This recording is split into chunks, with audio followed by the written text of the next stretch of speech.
At 1 o'clock, in the Strait of Hormuz, 21 miles of open water carry 30% of the world's seaborne oil through the narrowest maritime passage on Earth. One island sits at the center of that passage. Whoever holds it can see everything that moves through it, threaten everything that moves through it, or stop it entirely. Tonight, the force assigned to take it is already airborne, invisible, and 12 minutes from the point of no return. If the approach is detected even once, if a single radar return resolves into something recognizable, 4,000 soldiers lose the only advantage they have. The window closes. It does not reopen. Somewhere above the black water below, a CH-47 Chinook crosses the coastline at 40 feet, so low that the rotor wash kicks white foam off the surface, flying with no navigation lights and no transponder, the crew on night vision, the world reduced to green and black geometry, a thin, luminous line between sea and sky. And inside the cabin, 32 soldiers sit in complete silence, rifles across their laps, breaching charges secured, medical packs cinched, every one of them knowing exactly what happens if the timeline slips. Before we dive in, comment where you are watching from and click subscribe. The Strait of Hormuz is not a geographic curiosity. It is a pressure point, the kind that, if compressed at the right moment, does not merely inconvenience the global economy, it stops it. 17 million barrels of oil pass through it every single day. That number is not abstract. It is the fuel in every aircraft flying over the Persian Gulf, every container ship rounding the Cape, every power plant running in South Asia. A sustained interdiction of that strait does not raise prices. It collapses supply chains, grounds fleets, and puts lights out. The island at its narrowest point is not significant because of what it contains. It is significant because of what it sees. Every vessel transiting the strait passes within its sight lines. Every naval movement in the surrounding waters falls within its sensor range. Whoever controls it controls the information that defines the passage. And information, in a choke point like this, is not intelligence. It is leverage. The decision to take it cannot be undone by morning. Once it is held, the geography of this region changes. Not temporarily, structurally. The intelligence that made this night possible was 18 months in the making. Not satellite imagery alone, though there was plenty of that.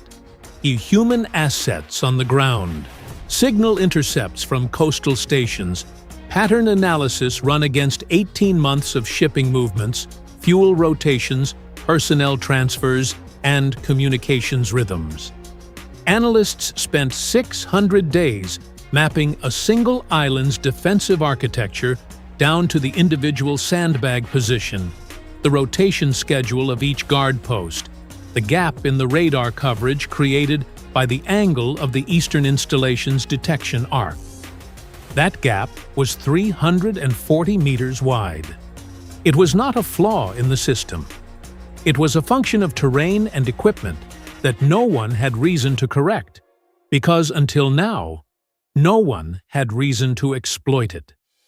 The operation was rehearsed 11 times across different scenarios, different contingencies, different failure modes stress-tested, until planners were confident they had accounted for every variable they could name.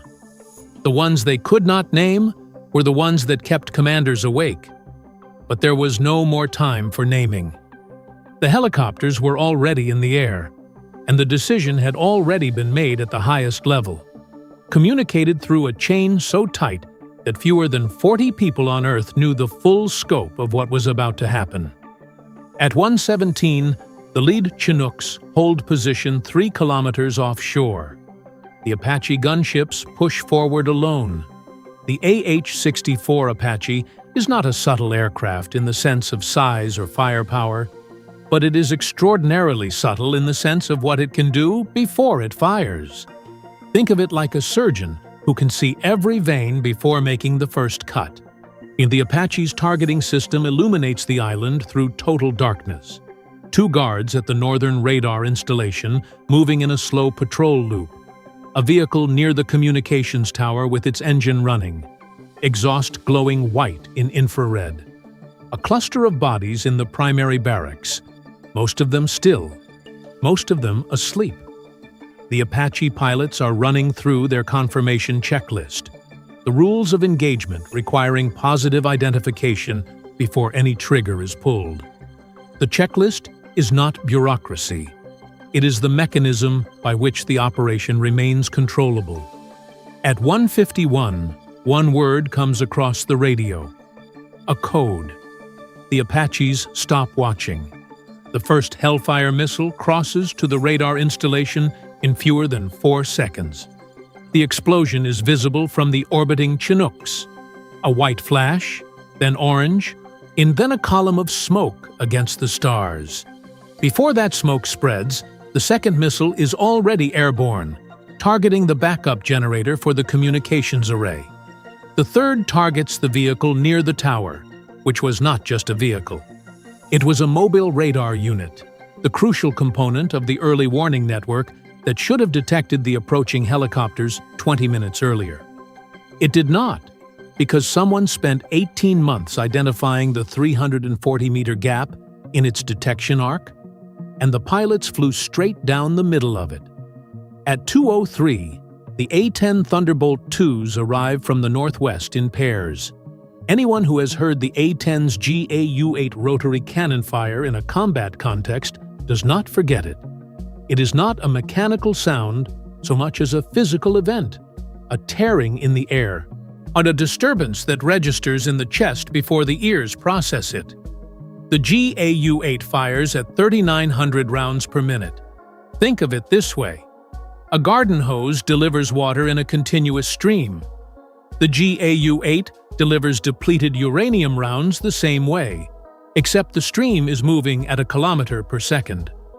There are 3 hardened defensive positions on the island's southern ridge that the Apaches could not engage without collateral risk to the planned landing zones. That is the A-10's problem to solve.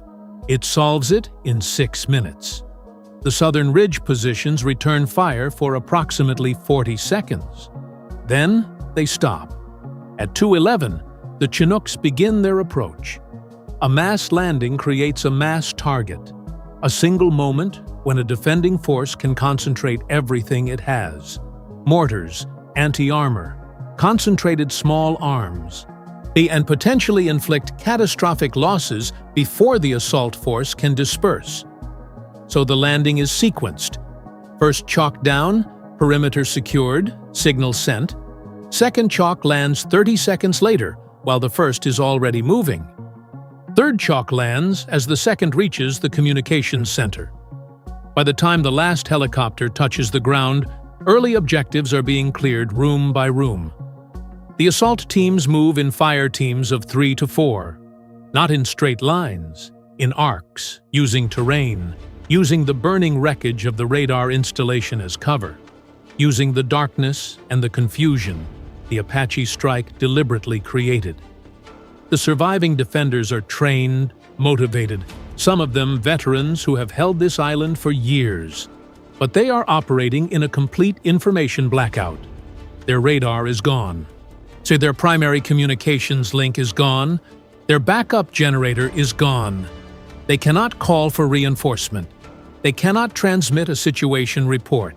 They cannot reliably locate all the threats because the assault is coming from multiple directions simultaneously, hitting multiple objectives at once, and the human brain, even a trained one, cannot process multi-vector chaos without information, without communication, without a coherent picture of what it is actually facing. The communications center falls at 2:29, not because of what it is, but because of what it prevents.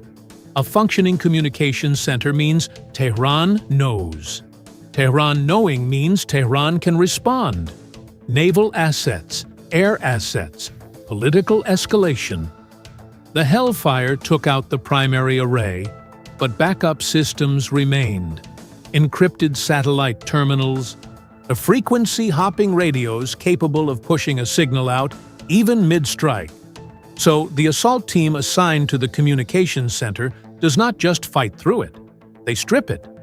Every terminal, every transmitter, every device that might carry a signal out of that island is either captured or destroyed in place. The room goes dark and silent, and the island becomes, for all practical purposes, a black box. Outside, the fight for the central ridge enters its critical phase. 3 American soldiers take hits in the next 7 minutes. 2 are walking wounded. 1 is not. The team medic works under fire in a drainage ditch while his teammates suppress the ridge, and the casualty report travels up the chain at 0234, reaching the operational commander in real time. Because the one asymmetry that matters most tonight is this. The assault force has a functioning communications network running on encrypted frequencies the defenders cannot monitor, and the defenders have nothing. The ridge falls at 0241, not because the defenders surrender, they do not. A 2-element flanking maneuver, executed through terrain the pre-mission reconnaissance identified as traversable, puts assault teams on 3 sides simultaneously. There is no defensive doctrine that makes a 3-sided engagement survivable with the numbers available. Across the strait, in Iranian naval facilities, the first fragmented reports are beginning to arrive. A patrol boat that passed within 12 kilometers of the island at 1:30 reported nothing unusual, because at 1:30 there was nothing on the surface to see. A coastal observation post that should have received a routine check-in from the garrison at 2 o'clock got silence, which could mean a communications malfunction, which happens. A signals intelligence unit picked up what might have been encrypted transmissions near the strait around 2:15, but the source was moving. The signal was brief, and analysts could not confirm a pattern. The problem is not a shortage of data. The problem is that the data does not cohere into a picture. Each piece is individually ambiguous. The missing check-in could be equipment failure. The thermal signatures could be fishing vessels. It takes a human analyst looking at all the pieces simultaneously to understand that what they are seeing is not a collection of random anomalies, and it is a single event unfolding in coordinated layers designed from the ground up to look like nothing until it is too late to matter. That realization arrives in Tehran at 3:12. By then, the island has been under American control for 11 minutes. At 3:01, the operational command net carries one confirmation. The island is secure. Key positions are held. The defensive network is neutralized. From the highest point, a rocky outcrop at the northern tip, with a 340-degree view of the strait. An observation team is already establishing its position. Optical systems, thermal imaging, signals collection equipment, all of it coming online in the first gray light of a dawn still more than 2 hours away. From this position, every vessel transiting the strait can be tracked. Every naval movement in the surrounding waters can be monitored. Every aircraft within range can be identified. The island is not terrain.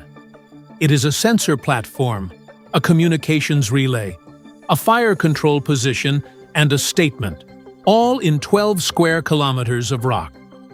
At 4:47, the sun is not yet up. The strait appears quiet. A container ship registered in Singapore is 19 kilometers to the east, its crew asleep in shifts, its automatic navigation steering it through darkness with no knowledge of what has just changed in the waters around it. 4,000 soldiers. One night. The operation was not announced because operations like this are never announced until the facts on the ground are established, until the position is held, until the question of whether it could be done has been replaced by the reality that it was done. In the coming hours, there will be statements, crisis calls, emergency sessions in capitals across the region. All of that is real, and all of that matters, but it will happen against a new geography, one in which a small island at the narrowest point of the world's most consequential maritime passage is no longer held by the same hands that held it yesterday. The rules of this region were written over decades in blood and oil and political calculation. They were enforced through the implicit threat of what could happen if they were violated. Last night, that threat ran in the other direction.